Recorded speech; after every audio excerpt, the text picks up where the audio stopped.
जे शिव के भक्त हो के दुख सितम ना सताए। भोला ताकती है तो सूखल गाछ हरियार हो जाए। भगतन के अपना भोला रक्षा करेल हरदम।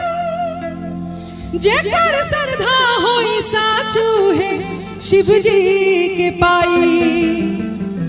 काहे कि ए भैया ओम से व्योम बनल सत्य बनल शिव शंकर से। ओम से व्योम बनल सत्य बनल शिव शंकर से।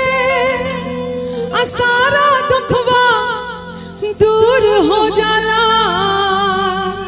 बोल बम के मंत्र से। यही से तो कहत हई जेकर नाथ भोले नाथू अनाथ कैसे होई। जेकर नाथ भोले नाथू अनाथ कैसे होई। अनाथ कैसे होई अनाथ कैसे होई। अनाथ कैसे होई अनाथ कैसे होई। कैसे होई हो अनाथ कैसे होई। भोला चाहली है भोला चाहली है तो भोला चाहली है दिन तो रात कैसे होई। दिन तो रात कैसे होई। जेकर नाथ भोले नाथू अनाथ कैसे होई। जेकर नाथ भोले नाथू अनाथ कैसे होई।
शिव के भगत ना लाचार हो के रोई। सरधक बाबा सरध गरज होई। शिव के भगत ना लाचार हो के रोई। दुख में ना रोई कब दुख में ना रोई।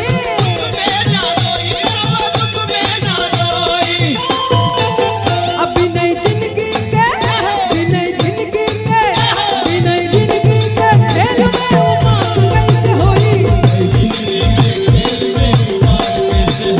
जेकर नाथ भोले नाथू अनाथ कैसे होई। अनाथ कैसे होई अनाथ कैसे होई।